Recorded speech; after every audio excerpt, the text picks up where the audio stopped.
expresión, o es que a la par de los conflictos que han mermado en las calles, hay que decirlo, en las calles, aunque en La Paz, bueno, hay un conflicto permanente y usted lo sabe, pero ¿ve que la situación está mejor, peor, igual para la libertad de expresión en el país? Sí, el tema de la libertad de expresión en el país ha tenido distintas amenazas hace ya varios años, ¿no? Yo diría que más de una década.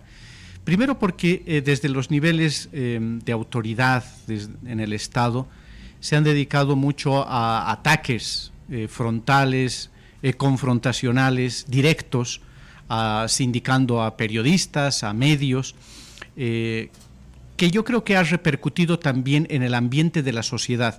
Y eso es lo que sí me llama la atención cada vez más, sobre todo en la cobertura de conflictos, ¿no? Como bien mencionabas, pues en La Paz es pan del cada día el que haya algún tipo de conflicto en las calles. Muchas veces no solo hay uno, sino que hay dos o tres simultáneos.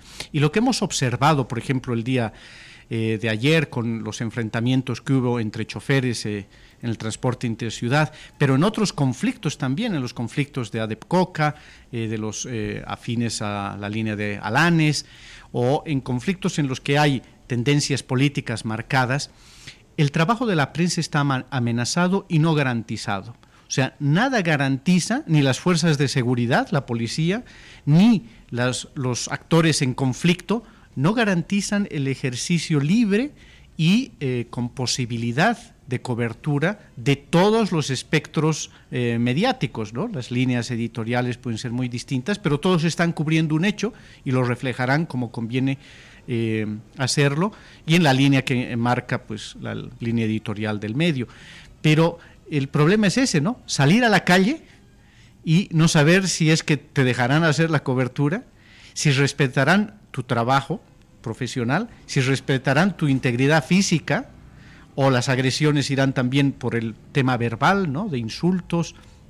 Entonces, esto es lo que me preocupa, porque yo creo que ya también se ha normalizado, naturalizado, lo cual me parece muy mal, pero así está sucediendo, que las autoridades te digan de todo, ¿no? Claro. De un lado y del otro. Pero el que la gente, el que los actores sociales tomen la misma actitud y las acciones frente al trabajo de la prensa, me parece terrible, ¿no? Porque entonces no permiten que la ciudadanía esté informada desde las distintas líneas que hay en materia de información en el país.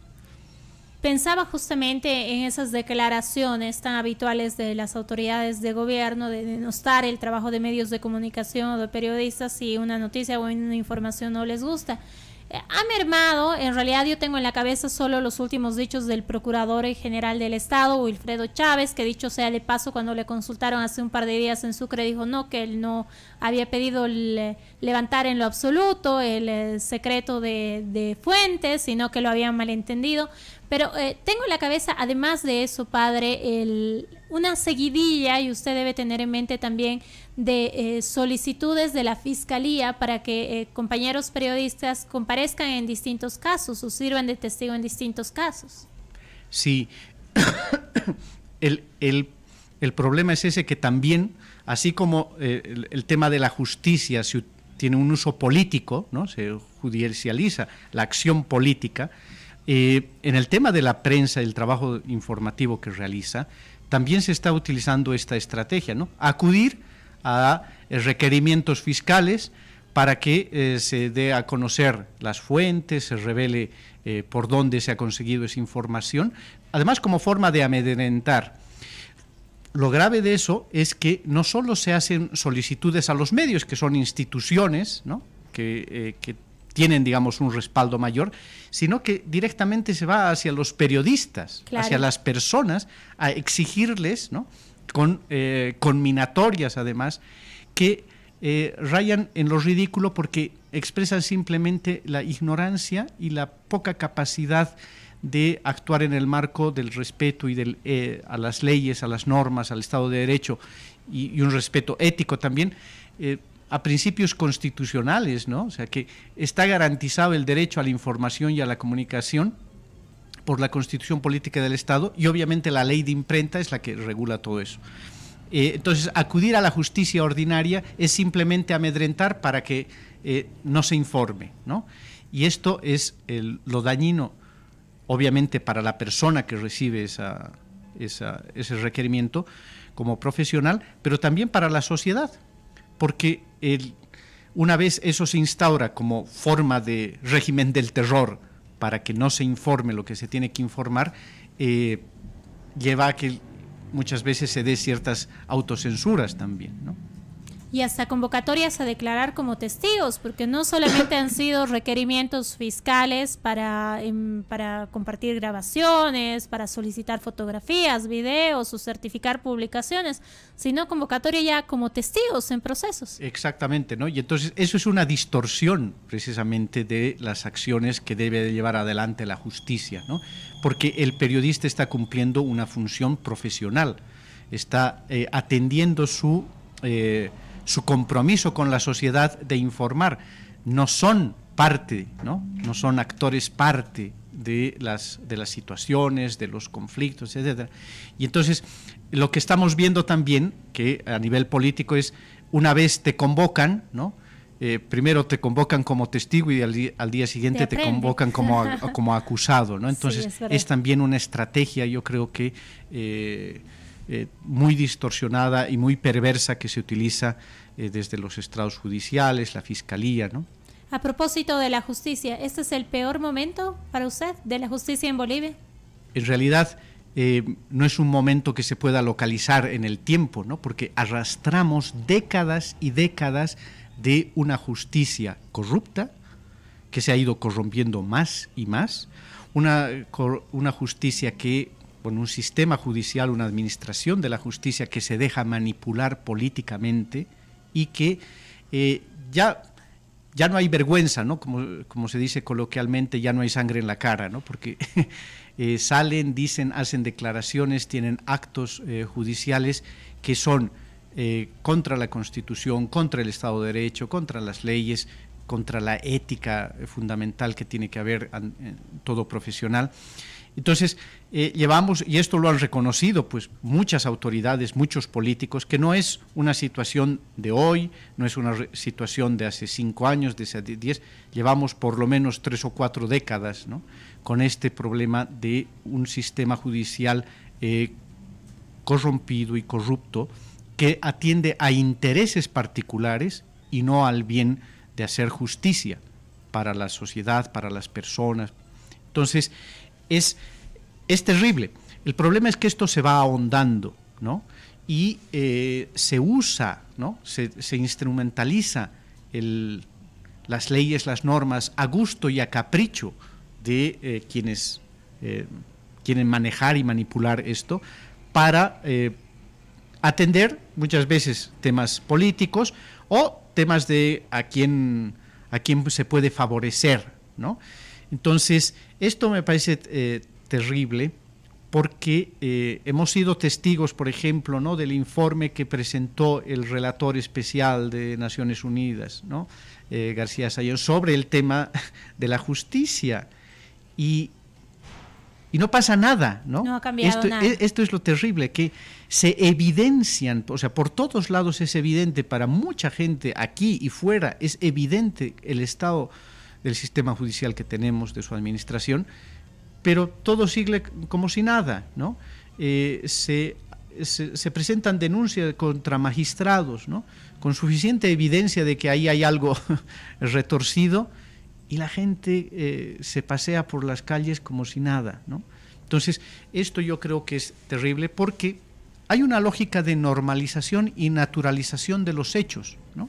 O sea, que una vez que se repiten constantemente actuaciones a este nivel, ya parece que es normal, ¿no? O sea, es normal que un juez fabrique sentencias a gusto, a medida, ¿no? O sea, que a gusto del cliente prácticamente, ¿no? Es normal que se vulneren derechos, ¿no? Derechos fundamentales de las personas. Es normal que se viole la Constitución, ¿no? Y entonces, aunque aquello se evidencie, no pasa nada. Y esto yo creo que es un mal que la sociedad tiene que aprender a reconocer y ante lo que tiene que resistir y ante lo que tiene que rebelarse también, ¿no? La sociedad no puede ser cómplice con su silencio o con su inacción frente a estos temas, porque el asunto es que pareciera que si no te toca a ti personalmente un tema frente a la justicia, no está pasando nada. Y el problema es que sí está pasando, ¿no? Obviamente pasa con personas bastante más públicas, etcétera, pero también en los litigios muy domésticos, ¿no? Temas pequeños que se dan, funciona no en función de la ley, de las normas, sino en función de quién es capaz de comprar. Estoy pensando en esa pasividad que señalan los ciudadanos, en justamente esta alerta que lanzaban los juristas independientes al lanzar su propuesta de reforma judicial vía referéndum, y decían: esta es la última oportunidad de reformar la justicia, y si la ciudadanía se involucra, pues tendremos que enterrarla, palabras más, palabras menos. ¿Usted ve posible una reforma judicial? ¿Piensa que podemos los bolivianos todavía reformar la justicia? Sí, o sea, no hay que perder el optimismo, hay que ser realistas, pero no hay que perder el optimismo, ¿no? Porque al fin y al cabo el destino de nuestro país, el destino de lo que queremos hacer para nuestra sociedad, para nuestro país, depende de lo que la ciudadanía esté dispuesta a hacer, ¿no? O sea, no somos una ciudadanía meramente pasiva, ¿no? Evidentemente hay momentos en que hay pasividad o inercia en la ciudadanía, pero también hay momentos en los que esta reacciona. Y yo creo que lo que falta es ayudar a concientizar más y llegar a un nivel de explicación y de compartir las cosas con la ciudadanía que se entienda de un modo más palpable y más cercano, ¿no? Porque obviamente todo el tema más técnico, digamos, de entendidos, de especialistas, no va a ser fácil que la ciudadanía lo aprenda, ¿no? Que comprenda la importancia de todo eso. Hay muchos elementos que son de manejo de especialidad, ¿no? Con expertos, pero el asunto es ir a los hechos, ¿no? Lo que está sucediendo y por qué aquello está mal y qué deberíamos buscar, porque la intuición del ciudadano, o sea, la vivencia intuitiva del ciudadano de las cosas que le pasan, es algo fundamental que también los expertos tienen que poder materializar, ¿no? Ya en formulaciones técnicas jurídicas. Pero yo creo que todavía falta ese nivel de mayor conciencia y mayor apropiación de la ciudadanía de lo que... Porque la gente ve que está mal, ¿no? Sabe que el está asunto mal. Que es cómo ven los distintos elementos y factores que están mal y cómo se tiene que impulsar esto, ¿no? Porque evidentemente si no es a través de una participación ciudadana amplia, no va a funcionar. Una reforma judicial que se haga solo a nivel de expertos tampoco es garantía de que aquello llegue a la ciudadanía, ¿no? Claro. Tampoco es garantía de que aquello solucione o atienda las necesidades de la ciudadanía. Entonces se tiene que poder establecer un diálogo. Y aquí, obviamente, lo que se debe desterrar de un inicio es la injerencia política, ¿no? Porque el momento en el que el factor de política partidaria aparece, ¿no? Esto ya está contaminado de por sí. Padre, le agradezco mucho este tiempo con Correo del Sur Radio. Nosotros estamos en permanente contacto con el equipo de ANF, de la Agencia Nacional de Noticias Fides que dirige. Será hasta una próxima oportunidad. Muchas gracias, Raica, y un saludo a toda la audiencia de Correo del Sur Radio. Con nosotros el padre Sergio Montes, director de la Agencia de Noticias Fides, en un análisis del estado de la justicia y de la libertad de expresión en la radioemisora del Diario de la Capital. Usted es parte de la noticia. Y nosotros el medio. Redacción Central. Por Correo del Sur.